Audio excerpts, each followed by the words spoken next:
Hello बच्चों, आज हम करने वाले हैं image formed by two parallel plane mirror और उन पे बेस्ड कुछ क्वेश्चन करने वाले हैं। इसमें बच्चों एक तो ऑब्जेक्ट की और एक इमेज की आपको डेफिनेशन पता होनी चाहिए। ऑब्जेक्ट की डेफिनेशन हमने कैसे दी थी? Point of intersection of incident rays. Image की point of intersection of reflected rays. इसमें ओनली रिफ्लेक्टेड का मिलेंगे, कहीं ना कहीं आगे भविष्य में पढ़ेंगे तो रिफ्लेक्टेड के बारे में भी। तो इमेज की रिफ्लेक्टेड और रिफ्लेक्टेड रे का पॉइंट ऑफ इंटरसेक्शन देखना है और ऑब्जेक्ट में इंसिडेंट रे का पॉइंट ऑफ इंटरसेक्शन देखना बच्चों। देखो ये कोई ऑब्जेक्ट है O, ये मिरर M1 से x डिस्टेंस पे रखा है और मिरर M2 से y डिस्टेंस पे रखा है और M1 और M2 के बीच का डिस्टेंस है बच्चों D। इसका मतलब D इज इक्वल टू हो गया मेरा x प्लस का y। ठीक है, अब एक बार पहले मैं कैलकुलेशन करता हूं इस ऑब्जेक्ट से मिरर M1 पे रेज को इंसिडेंट करवाता हूं और फिर देखते हैं मिरर M2 पे इस ऑब्जेक्ट की रेज को इंसिडेंट करवाता हूं। तो चलो देखो, एक रे इंसिडेंट करवा, कम से कम दो रे इंसिडेंट करवाना पड़ेगा बच्चों ना। इमेज फॉर्म करने के लिए कम से कम इस मिरर पे कम से कम दो रेज को इंसिडेंट करवाना ही पड़ेगा। एक रे ये इंसिडेंट करवा लो। अब इसको ऑब्जेक्ट क्यों बोलेंगे पहले तो वो देखो। Point of intersection of incident ray. अब इस प्लेन मिरर पे इंसिडेंट रे बच्चों ये है और इसका पॉइंट ऑफ इंटरसेक्शन ये है, तो इसको बोलते हैं रियल ऑब्जेक्ट। एक्चुअल में point of intersection of incident rays meet कर रही है उसको बोलते हैं रियल ऑब्जेक्ट। और रियल ऑब्जेक्ट की हमेशा वर्चुअल इमेज होती है, लेकिन इमेज की मैं डेफिनेशन के साथ ही बताऊंगा आपको ना। तो देखो यहां से रिफ्लेक्ट होगी, ये प्लेन का नॉर्मल और ये भी मिरर का नॉर्मल, यहां से ये रिफ्लेक्ट होगी और यहां से ये रिफ्लेक्ट होगी। इमेज की डेफिनेशन क्या थी? Point of intersection of reflected raise. अब देखो बच्चों, ये रिफ्लेक्टेड रे मेरी ऐसे जा रही है, ये रिफ्लेक्टेड रे मेरी ऐसे जा रही है, ये आगे तो कहीं मिल नहीं सकती, इसको मिलाना पड़ेगा बच्चों, इसको एक्सटेंड करना पड़ेगा। अगर ये डिस्टेंस x है तो इसकी इमेज भी बच्चों प्लेन मिरर में x से आएगी। मैं मान लेता हूं बच्चों यहाँ पे कुछ पॉइंट, इनको मिलाओ। अगर ये डिस्टेंस x तो ये डिस्टेंस भी बच्चों कितनी x। ये है बच्चों इमेज फर्स्ट, ये इमेज।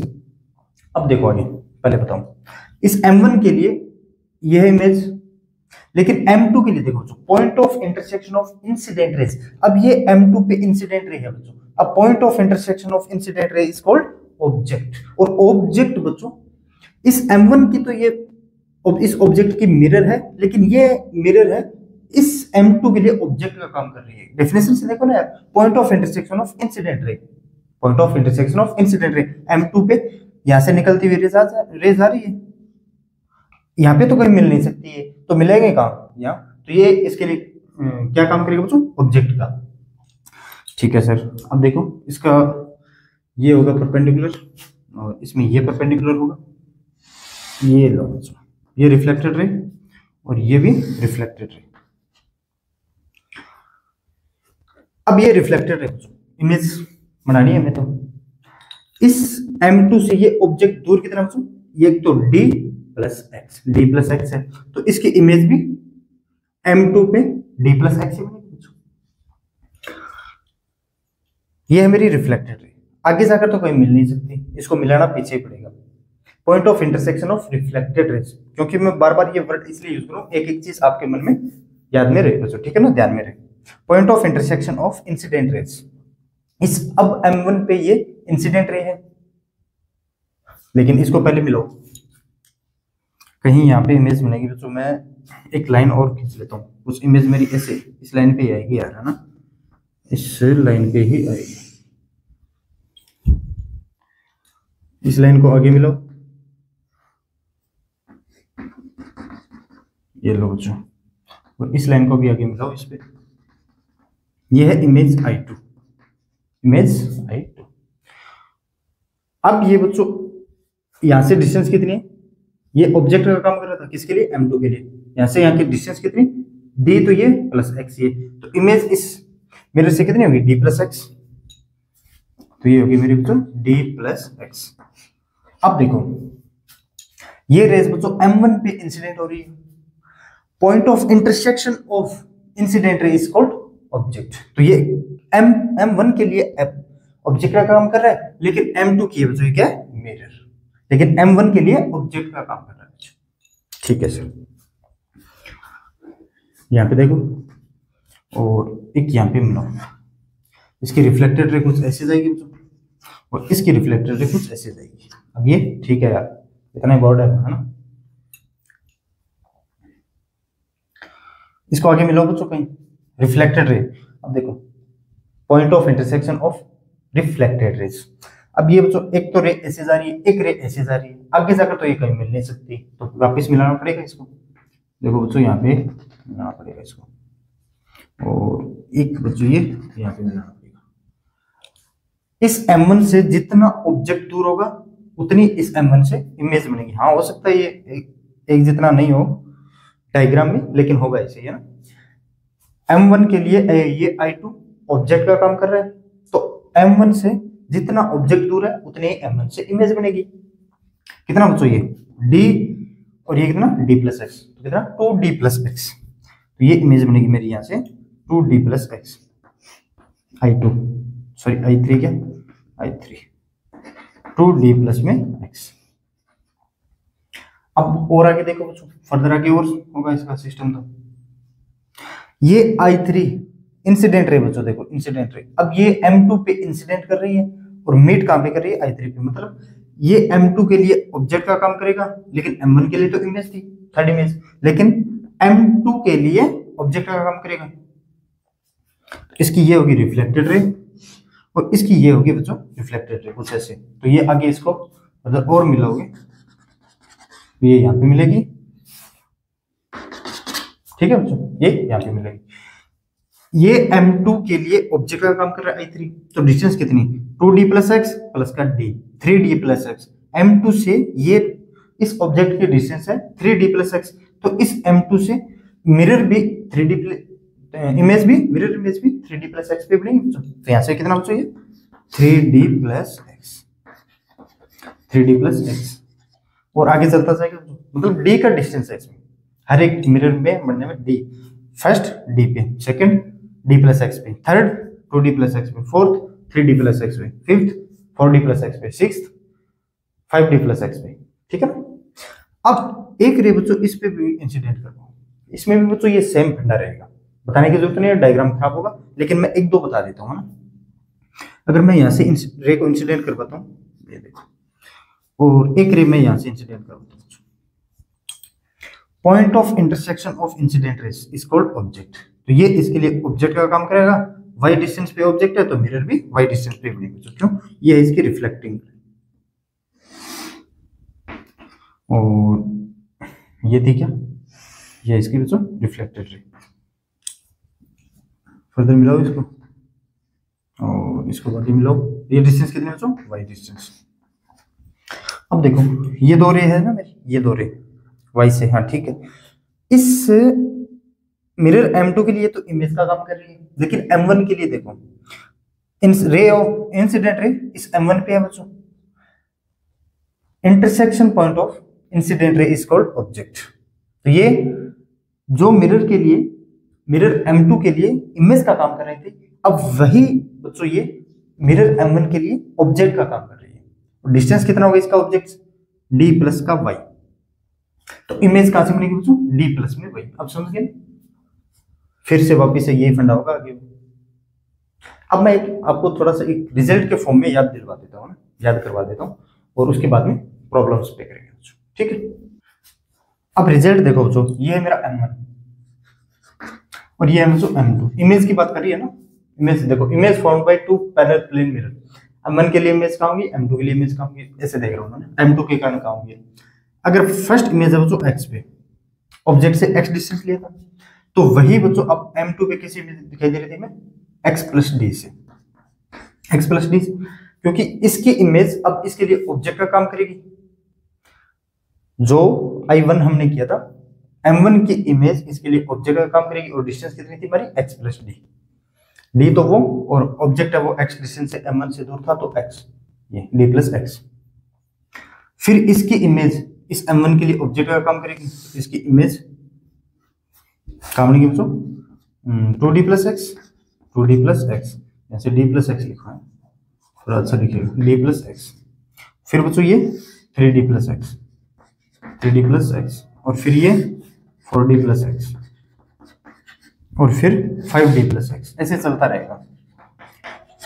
लेकिन y में भी तो है ना, तो m1 और m2 बस ऐसे ही मैं तो क्या है लिखा दिया कि बच्चे थोड़ा सा कंफ्यूज नहीं हो, याद रहे बस। ये ऑब्जेक्ट, ये m1 की इमेज, फिर m2 की इमेज, फिर वापस से m1 की इमेज, फिर वापस से m2 की इमेज, फिर वापस से m1 की इमेज, फिर वापस से m2 की इमेज। y में देखो, ये फंडा y में था बच्चों, अगर y डिस्टेंस पे m2 में है ना y, इसमें है y, m2 से y डिस्टेंस था ना ऑब्जेक्ट का, इसमें तो m1 से ऑब्जेक्ट का डिस्टेंस x था, इसमें y डिस्टेंस m2 से था। तो इसकी इमेज, फर्स्ट इमेज बच्चों ये तो है मेरी m2 के लिए फर्स्ट इमेज इस y ऑब्जेक्ट की जब y डिस्टेंस पे दूर था।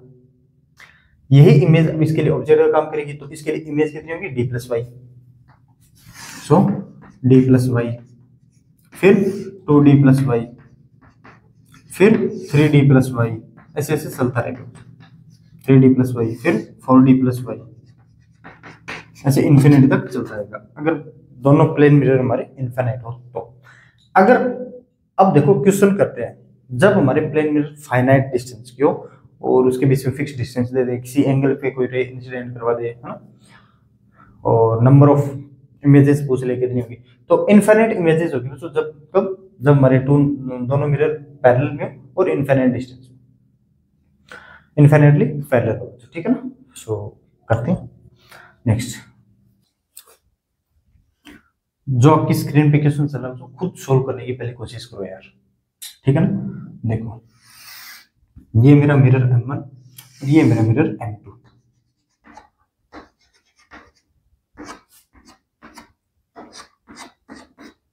यहाँ पे कोई ऑब्जेक्ट रखा हुआ है, मिरर m1 से डिस्टेंस है 8 सेंटीमीटर और ये है 2 सेंटीमीटर।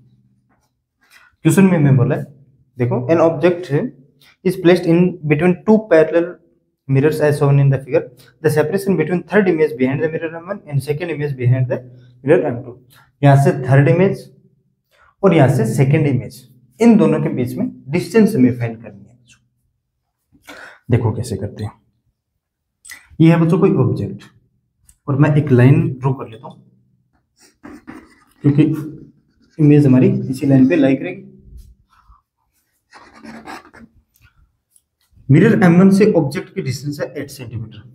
जो डिस्टेंस बच्चों मिरर से ऑब्जेक्ट की होगी वही डिस्टेंस इस मिरर से इमेज की होगी। तो ये डिस्टेंस भी कितनी होने वाली है हमारी 8 centimetre. This is I1 8 centimetre. अब m2 के लिए ये ऑब्जेक्ट 2 सेंटीमीटर दूर है, तो m2 के लिए ये ऑब्जेक्ट अगर 2 सेंटीमीटर दूर है तो इस ऑब्जेक्ट की इमेज भी m2 से 2 सेंटीमीटर दूर होगी बच्चों। This is 2 centimetre I1। अब मैं एक थोड़ा सा आपको बता देता हूं यार कि ये I1 इसके लिए ऑब्जेक्ट का काम कैसे करेगा। ये I1 इसके लिए ऑब्जेक्ट का काम कैसे करेगा। यहां से दो रेज को इंसिडेंट करवाओ, बस इतना ही बताऊंगा, ठीक है ना। अगर पता है तो थोड़ा स्किप कर दीजिए वीडियो को ना। और एक बच्चों ये रे point of intersection of incident raise, point of intersection of incident raise. Incident ray कहां पे बच्चों, मिरर पे।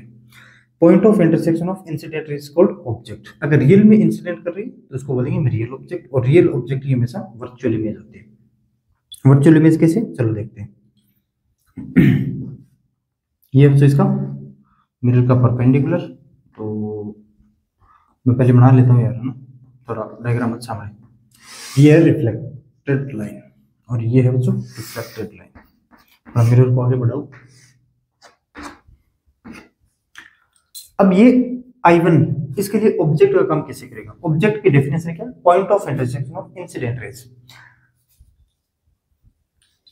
इमेज का तो पता चल गया ना, इमेज की डेफिनेशन क्या होती है, point of intersection of reflected raise.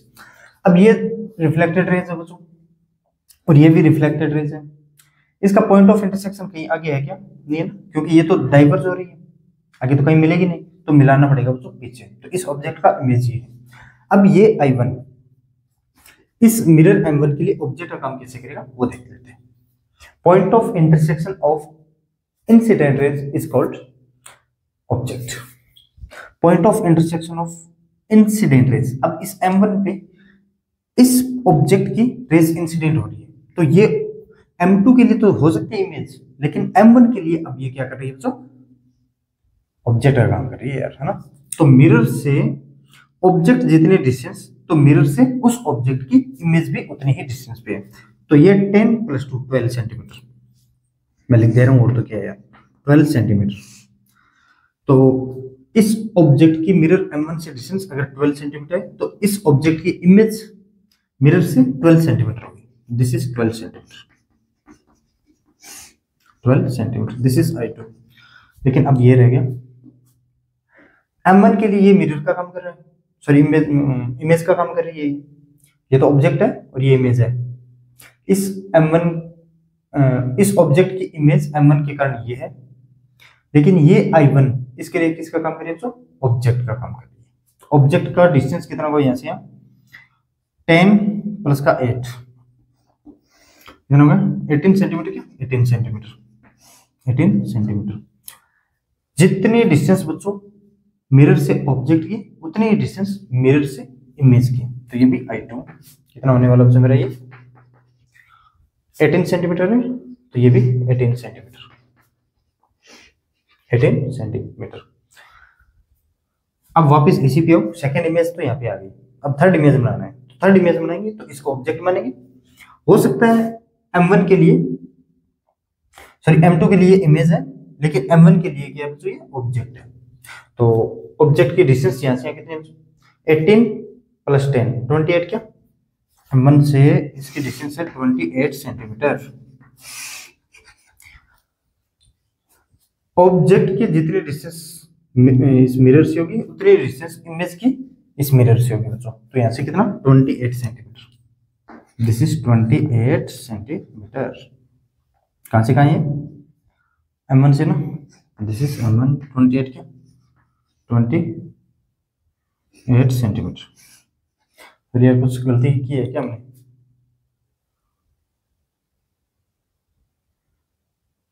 हाँ सही है, सही था। अब यहां से और यहां तक की डिस्टेंस निकाल दिया बच्चों, यहां से यहां तक की डिस्टेंस निकाल दी।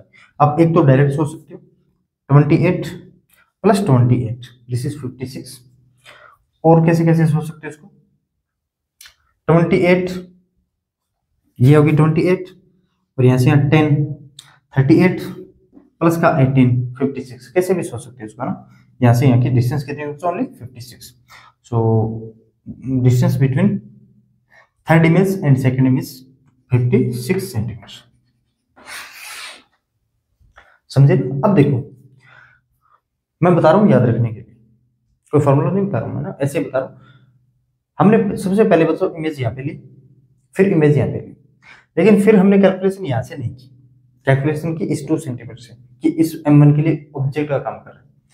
मुझे इस साइड बनानी थी ओनली 2 इमेज, इस साइड बनानी थी मुझे 3 इमेज। अगर मैं यहाँ से कैलकुलेशन स्टार्ट कर देता फर्स्टली, तो मेरी इमेज बनती बच्चों यहाँ से 3। तो जहां से मतलब अब यहाँ पे 5th बोल देता, यहाँ पे 4th बोल देता, तो मैं अगर यहाँ पे 5th बोल देता और यहाँ पे 4th बोल देता, तो मैं यहाँ से स्टार्ट करता। इमेज जहां जिस साइड में ज्यादा सही होती है, उससे अपोजिट साइड से मैं कैलकुलेशन स्टार्ट कर दिया, ठीक है। ये है बस ऐसे याद रखने का तरीका बता रहा हूँ ना, और तो क्या है यार, ठीक है। अब देखो बच्चों नेक्स्ट क्वेश्चन, ये क्वेश्चन बच्चों करने की कोशिश करो यार, ठीक है ना। देखो 2 metre long plane mirror are kept 10 centimetre apart as shown in the figure. 2 metre तो बच्चों मिरर की लेंथ है, और दोनों जो प्लेन मिरर है उसके बीच में स्पेस कितना है, 10 सेंटीमीटर की 10 centimetre. A ray of light is incident at 45 degree. Find the number of reflection the ray will suffers. एक बच्चों मेरा कुछ ऐसे है और एक ये मेरा है बच्चों।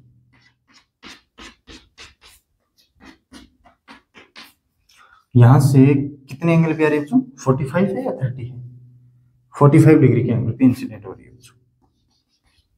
This is 45 degree, this is 45 degree, ठीक है। हमें निकालना है रिफ्लेक्शन द रे will suffer is such, total number of reflection निकालना है बच्चों। रिफ्लेक्शन होगा, रिफ्लेक्शन होगा, रिफ्लेक्शन होगा, कभी न कभी बाहर निकलेगी। जब बाहर निकलेगी तब उसके अंदर, इस मिरर के अंदर टोटल नंबर ऑफ रिफ्लेक्शन कितने हो गए होंगे वो निकालना है। तो ये मान लेता हूँ बच्चों L = 2 मीटर है मेरा, और इनके बीच का डिस्टेंस मान लेता हूँ d is equal to 10 centimetre. मान नहीं रहा हूँ, मतलब ये d मान रहा हूँ, बाकी क्वेश्चन में गिवन है। और ये एंगल थीटा है, दिस इज एंगल थीटा। अगर ये बच्चों, अब लॉज ऑफ रिफ्लेक्शन तो बस एक लाइन का है बच्चों, angle of incidence is equal to angle of reflection. पहले इसको रिफ्लेक्ट करवाते हैं बच्चों। This is angle is 45 degree. ये मिरर का परपेंडिकुलर है, नॉर्मल है मिरर का, तो यहाँ पे मिरर का नॉर्मल कुछ ऐसे। अगर angle of incidence alternate angle है ना बच्चों, ये अगर ये नहीं समझ में आ रहा तो ये देख लो, ये 45 है तो ये भी 45, ये 45 क्यों, मिरर का नॉर्मल ये है तो 45 ये, तो 45 ये कितना बच्चों 90 डिग्री, तो ये कितना बच्चों 45 डिग्री, वरना अल्टरनेट का एंगल है जितना ये उतना ये, दिस इज 45 डिग्री। ये रे यहाँ पे इंसिडेंट हो रही है 45 के साथ, तो यहाँ से रिफ्लेक्ट कितनी डिग्री के साथ होगी, 45 के साथ होगी यार। तो यहाँ से ये भी रे रिफ्लेक्ट होगी अपनी कितने एंगल के साथ, 45 डिग्री एंगल के साथ। तो ये मिरर का परपेंडिकुलर अल्टरनेट एंगल है, ये 45 तो ये भी 45। ये रे बच्चों यहाँ पे इंसिडेंट हो रही है, पहले तो रिफ्लेक्टेड रे थी इस कारण, इसके कारण, लेकिन इस मिरर पे ये इंसिडेंट हो रही है, जिस एंगल से इंसिडेंट हो रही है उसी एंगल से रिफ्लेक्ट होगी। ये भी 45 क्यों मान रहा हूं पता है ना, laws of reflection, angle of incidence is equal to angle of reflection, ये तो अच्छे तरीके से आप जानते हो। जैसे आगे बढ़ता चलेगा बच्चों कुछ ऐसे, तो ये इसके अंदर कितना रिफ्लेक्शन होगा मैं वो बताना है। देखो ये डिस्टेंस मान लेता हूं मैं x, मैं पहले एक रिफ्लेक्शन के लिए वैल्यू निकाल लेता हूँ, x की वैल्यू निकाल लेता हूँ, तो मुझे इसके और इसके रिफ्लेक्शन के बीच की वैल्यू मिल जाएगी। देखो x is equal to tan 45 is equal to x upon d, या फिर tan theta is equal to, मैं पहले फॉर्मूला बताऊंगा एक, ताकि मैं d और l इसलिए लिख रहा हूँ, एक फॉर्मूला बताना है मुझे ना। तो tan theta is equal to बच्चों कितना, ये अगर एंगल मैं थीटा मानता हूँ, क्योंकि ये एंगल थीटा तो ये भी angle theta, perpendicular upon base x upon d, this is x upon d। So x क्या है बच्चों मेरा, x d tan theta, sorry x is equal to क्या मेरा d tan theta, d tan theta. f reflection के बीच का distance है बच्चों, यहां से रिफ्लेक्शन हुआ फिर यहां से होगा, तो ये रिफ्लेक्शन के बीच, हर एक रिफ्लेक्शन के बीच का डिस्टेंस है, तो फिर ये भी x होगा, ये भी x, फिर आगे ये भी x, ये भी x, आगे चलता जाएगा। टोटल नंबर ऑफ रिफ्लेक्शन मान लेता हूँ इसमें n वे, एक बार मान लेता हूँ n वे, निकालना कितना वो तो मैं बताऊंगा, लेकिन एक बार फॉर्मूला बता रहा हूँ, ऐसे क्वेश्चन में डायरेक्ट कैसे फॉर्मूला को यूज करेंगे ना, ऐसे थोड़ा ना बार बार ऐसे बनाते रहेंगे। ये है बच्चों x की वैल्यू d tan थीटा, ये तो एक रिफ्लेक्शन के बीच का डिस्टेंस। अगर मैं मान लेता हूँ n रिफ्लेक्शन है बच्चों, और टोटल नंबर ऑफ लेंथ है बच्चों, टोटल लेंथ है इस मिरर की 2 मीटर, 2 मीटर। एक रिफ्लेक्शन के लिए इतना, सॉरी एक रिफ्लेक्शन के लिए इतने डिस्टेंस है, लेकिन इसमें रिफ्लेक्शन कितनी है n, तो total number of reflection l length पे होंगे, तो l is equal to n into d tan theta, क्या d tan थीटा। तो यहां से नंबर ऑफ रिफ्लेक्शन कितनी हो जाएगी, तो l upon d tan theta. ये लाइन समझ में आएगी ना आपके, ये लाइन समझ में आएगी नहीं, चलो एक बार दोबारा बताता हूँ। एक रिफ्लेक्शन के लिए के बीच में डिस्टेंस d tan थीटा, मान लेता हूँ n रिफ्लेक्शन है, और n रिफ्लेक्शन होने के लिए टोटल लेंथ कितनी होनी चाहिए मेरी l, तो एक के लिए अगर x है तो n लेंथ के लिए l, sorry n into x, और टोटल लेंथ कितनी है l is equal to n into x, वही तो टोटल नंबर ऑफ रिफ्लेक्शन है, क्योंकि इस मिरर के बीच में तो ना जो मिरर की लेंथ है कितनी, टोटल की लेंथ हमें गिवन है 2 मीटर, है ना 2 मीटर। तो अब ये फॉर्मूला बच्चों इनकरेक्ट है अभी तक, n is equal to l upon d tan theta, ये इनकरेक्ट है। इसमें कुछ किताबों में ये फॉर्मूला सही माना गया, लेकिन ज्यादातर किताबों में फॉर्मूला की ये रिफ्लेक्शन आपने काउंट नहीं किया, यहाँ से यहाँ ये 2 रिफ्लेक्शन के बीच में डिस्टेंस x, ये जो फर्स्ट रिफ्लेक्शन को काउंट नहीं किया, तो फर्स्ट रिफ्लेक्शन को काउंट करने के लिए +1 ऐड और करना पड़ता है। ये है फॉर्मूला जो आपको डायरेक्ट याद रखना है और डायरेक्ट लगाना है ना, रिमेंबर। अब चलो टोटल नंबर ऑफ रिफ्लेक्शन निकाल लेते हैं ना। n is equal to l कितने है इसकी 2 मीटर अपॉन d डिस्टेंस कितनी है 10 सेंटीमीटर। तो 10 सेंटीमीटर को मैं लिख सकता हूँ 10 into 10 to the power minus का 2, क्यों ऊपर वाला मीटर में है। 10 थीटा 1045 1, तो इसको लिखने की जरूरत नहीं, और प्लस में 1, सो 2 अपॉन ऊपर भेज रहा हूँ तो 10 प्लस का 1, तो n इज इक्वल टू कितना आ गया मेरा 21 टोटल रिफ्लेक्शन होगा। उसके बाद में ये सफर्स कर जाएगा, है ना। ये बस ये समझाना था मुझे इसमें ये कैसे आएगा और ये फॉर्मूला कैसे आएगा।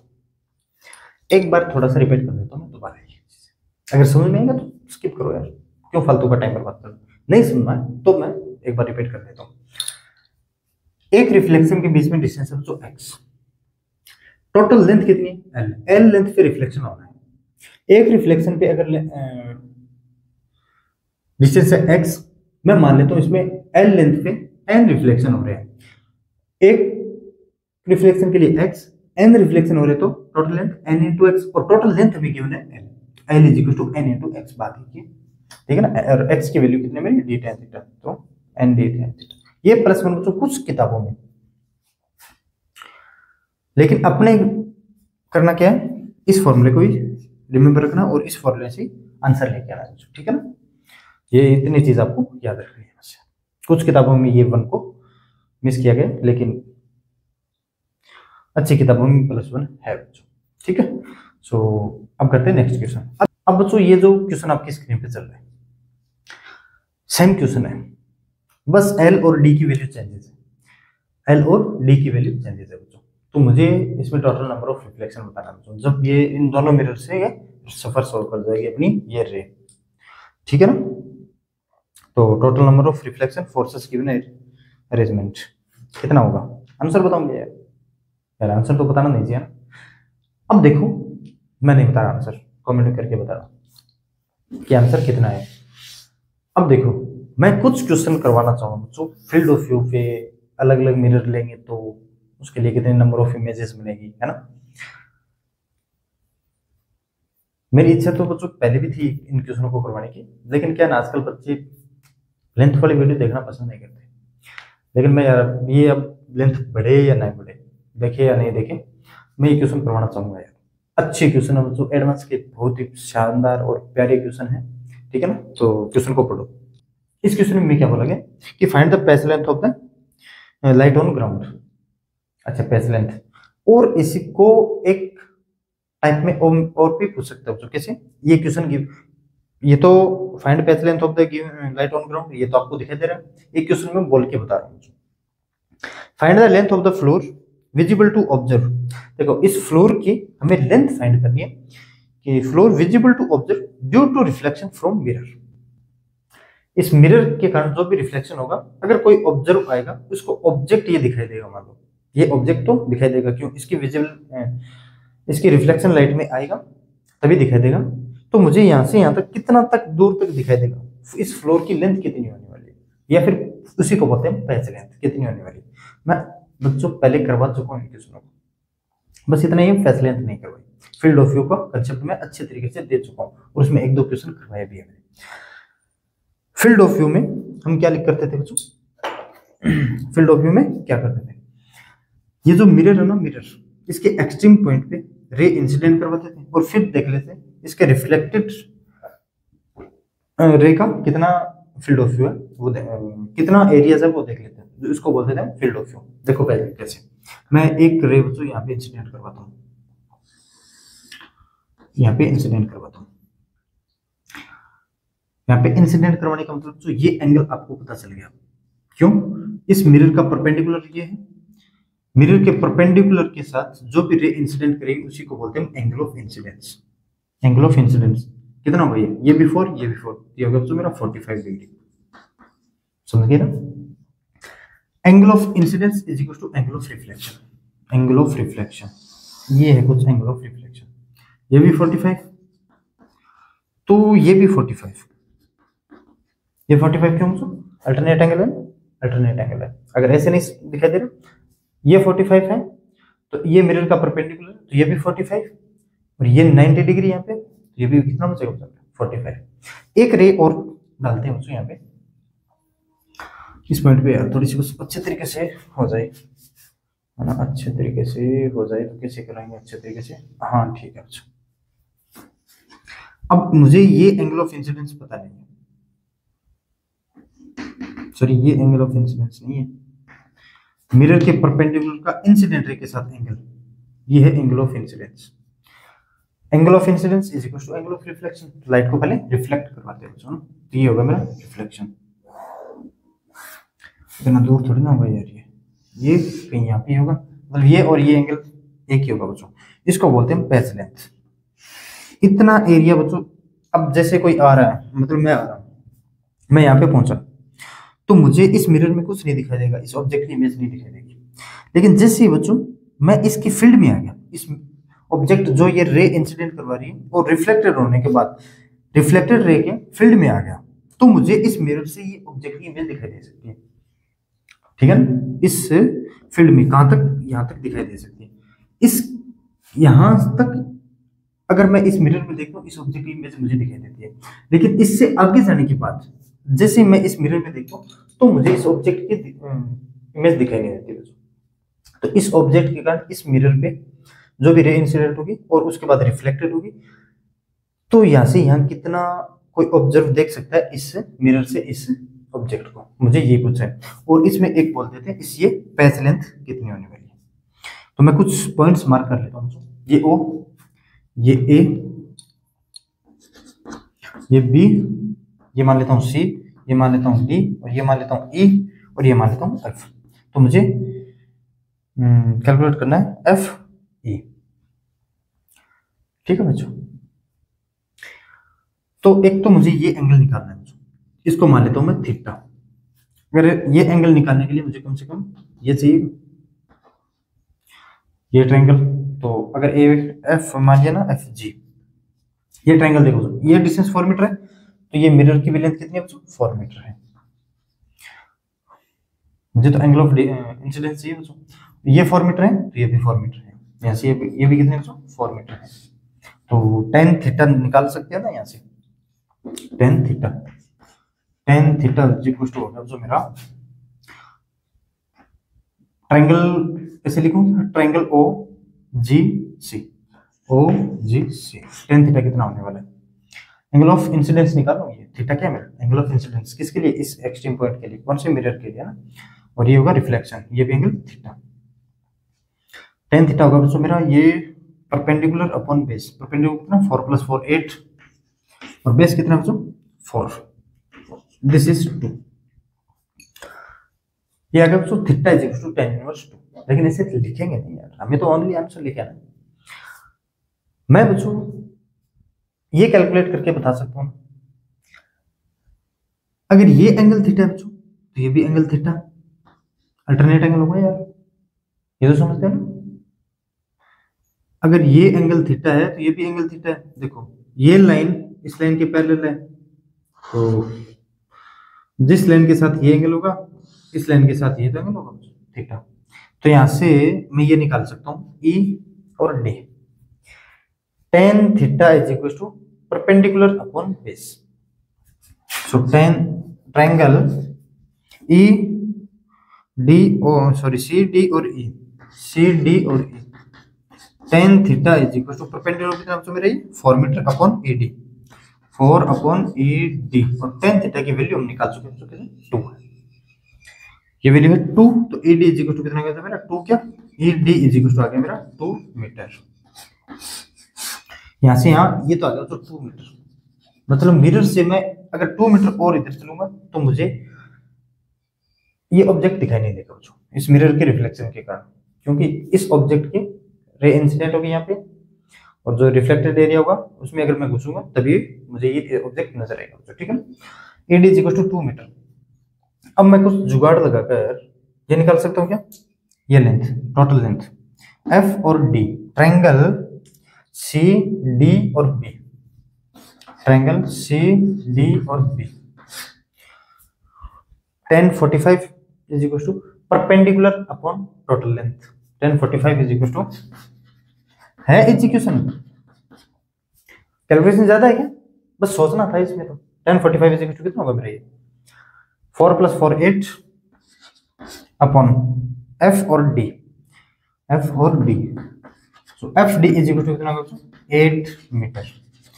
मैंने निकाल लिया बच्चों, ये टोटल लेंथ है 8 मीटर, यहां से यहां लेंथ है बच्चों 8 मीटर, और ये लेंथ निकाली बच्चों 2 मीटर। तो पैच लेंथ ये कितनी रहेगी बच्चों, 6 मीटर। पैच लेंथ यहाँ इसमें कितनी होगी बच्चों, 6 मीटर। ठीक है ना। चलो एक दो क्वेश्चन और कर लेते हैं ना। अब ये क्वेश्चन देखो बच्चों, क्वेश्चन को आराम से पढ़ो और सोल्व करने की कोशिश करो, क्योंकि मैंने ये क्वेश्चन पहले करवा चुका है, बस ये लेंथ 2L थी, ये लेंथ 2L थी।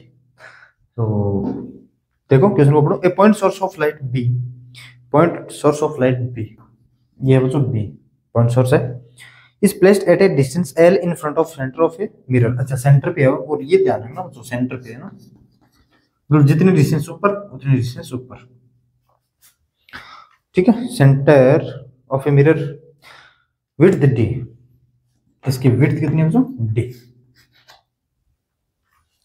Hung vertically on a wall, a man walks in front of the mirror along a line parallel to the mirror। ये कोई मैन है बच्चों, या तो ऐसे जा रहा होगा या फिर ऐसे जा रहा होगा ना। और इस क्वेश्चन में मैं कुछ ऐसे गिवन है, मैन ऐसे आ रहा है, ऊपर से नीचे की ओर आ रहा है, line parallel to the mirror at a distance 3L from its as shown in the figure, the greatest distance over which he can see the image of light source in the mirror। कौन सी distance होगी जिसमें बच्चों इस light source की image इस mirror में वो image man देख पाए बच्चों, है ना। आपको चलेंगे कैसे, कैसे चलोगे यार, है ना। कैसे करते हैं, इसमें फील्ड ऑफ व्यू देखना पड़ता है बच्चों। देखो इस पे भी एक रे को इंसिडेंट करो एक्सट्रीम पॉइंट पे, और इसमें भी एक्सट्रीम पॉइंट पे एक रे को इंसिडेंट करो। तो ये मिरर का परपेंडिकुलर, ये मिरर का परपेंडिकुलर, तो ये होगा तो रिफ्लेक्शन और ये होगा रिफ्लेक्शन। यार इक्वल तो नहीं है, चलो ये देखो इक्वल सही है क्या कुछ, चलो जो भी हो देख लेना यार, है ना। मैं तो बना दिया बस ऐसे। इस ऑब्जेक्ट की इमेज यहाँ पे आएगी, इमेज क्यों आएगी, इस पैरेलल ऑब्जेक्ट की डेफिनेशन तो आपको पता है। अब यार बार बार इरिटेट हो, मैं बार बार बताना चाह रहा हूँ लेकिन इरिटेट नहीं होना बचा ना। देखो ये ऑब्जेक्ट है, ray of incidence, point of intersection of incident raise is called object. अब ये रिफ्लेक्टेड रे है, ये है मेरी रिफ्लेक्टेड रेज, ये आगे जाकर तो कहीं मिल नहीं सकती, क्यों, डाइवर्ज हो रही है। इसको मिलाना पड़ेगा बच्चों पीछे, एक्सटेंड करना पड़ेगा, ठीक है ना। और इमेज की डेफिनेशन क्या थी मेरी, point of intersection of reflected raise. इस चैप्टर में ओनली रिफ्लेक्टेड काम मिलेंगे और आगे कहीं रिफ्लेक्टेड भी काम में ले लेंगे बच्चों। This is image. मैं मान लेता हूं बच्चों ये एंगल थीटा है, एंगल ऑफ इंसिडेंस, तो ये एंगल भी थीटा, एंगल ऑफ रिफ्लेक्शन। तो मिरर से जितना ऊपर ये पॉइंट है, मिरर से उतना ही नीचे ये पॉइंट है, तो ये भी एंगल थीटा, तो ये भी एंगल थीटा। नहीं सर मानेंगे नहीं, ये एंगल थीटा है क्या, नहीं मानोगे, बताओ, नहीं मानेंगे, नहीं मानेंगे। चलो अब मनाते हैं फिर। अगर ये एंगल थीटा है तो ये एंगल बच्चों कितना मेरा 90 माइनस थीटा। मैं तो ऐसे बता रहा हूँ बच्चों, कंफ्यूज मत होना है ना। ये 90 माइनस थीटा तो ये 90, ये 90 तो ये थीटा। अगर ये एंगल थीटा है, अच्छा ये 90 था ना, और ये 90, ये एंगल थीटा तो ये भी एंगल थीटा। यार एक्सट्रीम पॉइंट पे जितना डिस्टेंस यहाँ से यहाँ चल रहे हैं उतना डिस्टेंस यहाँ से यहाँ चल रहे हैं, तो ये एंगल भी कितना बच्चों थीटा। अगर ये एंगल थीटा, ये एंगल 90, तो ये एंगल 90 माइनस थीटा, तो ये पैरेलल है इसके, परपेंडिकुलर है इस मिरर के ये, तो ये 90 माइनस थीटा है तो ये भी थीटा। अगर ये थीटा तो ये भी थीटा, थीटा क्यों, laws of reflection, angle of incidence is equal to angle of reflection. ठीक है बच्चों, तो ये मेरे हिसाब से आप समझ गए होंगे। अब तो मुझे एक तो इस पॉइंट का कोऑर्डिनेट चाहिए बच्चों ए, और एक पॉइंट बी, टोटल डिस्टेंस कितनी होने वाली मुझे वो बताओ, कैसे करेंगे यार इसको। एक बार मैं इस पॉइंट के कोऑर्डिनेट निकालूंगा, मैं मान लेता हूं बच्चों ये है मेरा x या फिर y मान लेता हूं y, तो ये डिस्टेंस भी y होगी, डबल कर देंगे बस, एक बार y निकाल लें तो डबल कर देंगे। ये लाइन है बच्चों मिरर के परपेंडिकुलर, जितना डिस्टेंस ऊपर होगा उतना डिस्टेंस तो नीचे होगा यार। मिरर के परपेंडिकुलर क्या मतलब है, एंगल ऑफ, क्योंकि रिफ्लेक्टेड रे यहाँ से भी उतनी दूर जा रही है, जिस पॉइंट से निकल रही है उसी पॉइंट से यहाँ निकल रही है बच्चों ना। ये निकालने के लिए मेरे पास एक आइडिया बच्चों, A B C D E F, triangle देखो बच्चों एफ सी ए, क्योंकि मैं ये क्यों कर रहा हूं, मुझे वही निकालना है बस, ये एंगल मुझे पता होना चाहिए बस, इस परपेंडिकुलर का ये रिफ्लेक्टेड रे के साथ एंगल कितना, थीटा, तो ये भी एंगल कितना बच्चों, थीटा, ये एंगल थीटा तो ये भी एंगल थीटा, वरना आप यहां से भी देख सकते हो, ये एंगल थीटा तो ये भी एंगल थीटा, ये एंगल थीटा तो ये भी एंगल थीटा, है ना। तो triangle F C A and triangle F, ये point E D, triangle F E D similar triangle नहीं है क्या बच्चों, this side parallel this side parallel, और ठीक है ना, ये तो समझे रहते हो, समझते हैं यार सिमिलर ट्रायंगल क्या है। ये tan थीटा यहां से कैलकुलेट करो, या फिर अलग अलग सिमिलर ट्रायंगल पता नहीं है ना, इन दोनों में अलग अलग कैलकुलेट कर लो, ये भी थीटा है, इस एफ सी ए के लिए भी थीटा है, तो tan theta is equal to this perpendicular upon base, और इस ट्रायंगल के लिए छोटे वाले एंगल के लिए भी एंगल तो थीटा ही है, tan theta is equal to this upon this, तो मैं डायरेक्ट कर रहा हूं this upon this, y upon ये टोटल लेंथ, यहां से यहां लेंथ कितनी है बच्चों, यहां से यहां तो 3l, यहां से यहां मिरर से 3l है मैन की डिस्टेंस, अगर मैन इस पे आ रहा होगा तो, और ये l तो 4l is equal to this length कितनी है बच्चों, मिरर ये लाइन परपेंडिकुलर है तो d/2 अपॉन l, सो d/2 अपॉन l, l से l कैंसिल, तो y इज इक्वल टू कितना आ गया मेरा, ये 2d क्या 2d, y is equal to 2d, तो यहाँ से a से b डिस्टेंस कितनी है बच्चों, दोगुनी कर देंगे 4d, वरना आप कैलकुलेशन और कर सकते हो बच्चों, c ये f c b ट्रायंगल और f e m कर लेना, वो एफ ई एम ऐसे ट्रायंगल से कर सकते हो, वरना अगर ये डिस्टेंस निकाल रहे, अब कैलकुलेशन बिल्कुल भी नहीं है, आपको बस ज्योमेट्री आनी चाहिए, एंगल वेंगल वगैरह वगैरह खेलना आना चाहिए, है ना, कैलकुलेशन किया गया मैंने कुछ भी, वरना अगर कॉपी आपकी अच्छी तरह से चल रही थी डायरेक्ट कर लेते f/4l d/2 अपॉन l, तो y इक्वल टू 2d आ गया बस, और क्या करना था इसमें, बस ये डायग्राम तो थोड़ा बना सकते हैं, मेरे को तो समझाने में टाइम लगता है।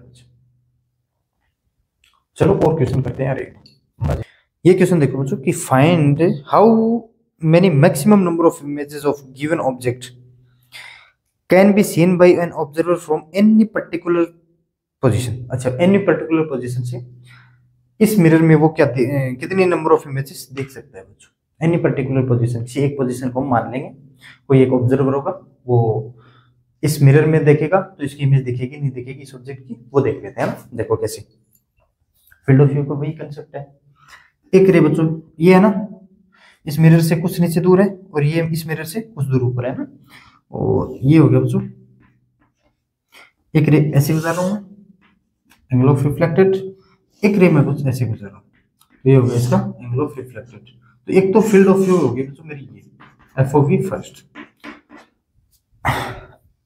इसका मतलब है अगर कोई ऑब्जर्वर इस रीजन में आएगा तो इस मिरर में इसकी इमेज देख पाएगा, एक तो पर्टिकुलर पोजीशन ये होगी, या तो यहाँ पे रहे, पर्टिकुलर पोजीशन का मतलब तो एक ही जगह एक बार में एक इमेज देख सकता है वो, पर्टिकुलर पोजीशन अगर यहाँ बैठा है तो यहीं बैठे रहेगा, तो एक इमेज दिख गई बच्चों, इस ऑब्जेक्ट की इमेज तो दिख गई है ना, और इस पे करवाओगे तो इसके लिए कितना होगा यार, ये लो और ये लो बच्चों, और ये सेकंड है बच्चों field of view second, field of view second, या तो बच्चों ये ऑब्जर्वर इस रीजन में रहे तब इसको इमेज देख सकता है, या फिर बच्चों ये ऑब्जर्वर इस इमेज में पर्टिकुलर पोजीशन पे रहने का मतलब है अगर यहाँ रहेगा तो इसको ये दिखेगा, अगर यहाँ नहीं रह रहा यहाँ रह रहा है तो इसको ये दिखेगा, मतलब एक ऑब्जर्वर को ओनली एक इमेज तो दिखेगी यार, इस रीजन में आएगा तब की बात, अगर कोई मेरा ऑब्जर्वर यहाँ पे खड़ा हो गया, ये ऑब्जर्वर यहाँ पे खड़ा हो गया, तो अगर ये मिरर में देखेगा ना तो इस ऑब्जेक्ट की इमेज नहीं दिखेगी बच्चों, इसके फील्ड ऑफ व्यू में देखो इस ऑब्जेक्ट की रे इंसिडेंट कर रही है, यहाँ से रे इंसिडेंट हो रही है, जो ये इस मिरर से रिफ्लेक्टेड लाइट आएगी, देखो यहाँ पे मेरी आंखें हैं, ये बच्चों मैं हूं और ये मेरी क्या है, आंखें है, आंखें है। नाक थोड़ा बड़ा बनाऊं, मेरा बड़ा दिखा दे रहा है क्या, देखा बड़ा बनाऊं क्या, चलो ये ठीक है। ये ऑब्जर्वर है, सॉरी ये ऑब्जर्वर है, मैं हूं। इस ऑब्जेक्ट की रे इस मिरर पे पड़ेगी, अगर मिरर की लाइट मिरर से रिफ्लेक्ट होकर अगर लाइट मेरी आंखों पे पड़ रही है तभी तो मैं इसको देख पाऊंगा। रिफ्लेक्टिंग लाइन में आने का मतलब यही है, जो रिफ्लेक्टेड रे में आने का मतलब ये है। अगर रिफ्लेक्टेड रे में नहीं आऊंगा तो मुझे इस ऑब्जेक्ट की जो भी रे इंसिडेंट हो रही थी ना इस मिरर पे और मिरर से रिफ्लेक्ट हो रही वो रेज, अगर मैं यहाँ पे ऑब्जर्वर होता ना तो वो रेज बच्चों मेरी आंखों पे नहीं पड़ती। जब तक आंखों पे किसी ऑब्जेक्ट की रेज नहीं पड़ती तब तक बच्चों हम उसको देख नहीं सकते। और इसमें आंसर है बच्चों 1, एक पर्टिकुलर पोजीशन से एक इमेज देख सकते हैं। अगर ये यहाँ नहीं खड़ा होगा, यहाँ खड़ा होगा तो यहाँ से इसको इमेज देख सकते हैं, है ना। एक पर्टिकुलर पोजीशन से इसकी एक इमेज को देख सकते हैं। कोई ऑब्जर्वर यहाँ हो गया तो देख सकता है क्या, बताओ, हो सकता है। देखो उसको कई बार क्या होता है ना, अब ये मैंने अच्छे तरीके से बता दिया, हो सकता है मैंने जब मैं थ्योरी करवा था तब भी इतने अच्छे तरीके से नहीं करवाया, ट्यूशन में अच्छे तरीके से करवा रहा हूँ, है ना। थ्योरी में तो क्या है यार, होती है लिखो बस करो, मैं लिखा था कम ही हूँ, वैसे लिखा था नहीं हुआ कुछ, ठीक है। तो अगर यहाँ पे ऑब्जर्वर होगा तो इसको मिस नहीं दिखने वाली यार, बस इतनी बात थी इसमें। पर्टिकुलर पोजीशन पे अगर इस पोजीशन पे है इसका मतलब ऑब्जर्वर इस ऑब्जेक्ट की रिफ्लेक्टिंग लाइन में है, अगर रिफ्लेक्टिंग लाइन में है तो इस ऑब्जेक्ट की इसकी आंखों पे लाइट रिफ्लेक्ट हो रही है, मतलब ये इसकी इमेज दिखेगी। तो ये अगर पर्टिकुलर पोजीशन है तो इसकी इमेज एक बार दिखेगी। अगर ये यहाँ पे ही है तो अगर यहाँ से उठकर वो यहाँ पे चला गया तो फिर एक इमेज और दिखेगी, इमेज तो एक ही दिखेगी। पर्टिकुलर पोजीशन से पूछा है, पर्टिकुलर पोजीशन पूछा तो एक टाइम में एक इमेज दिख सकती है ना, ठीक है।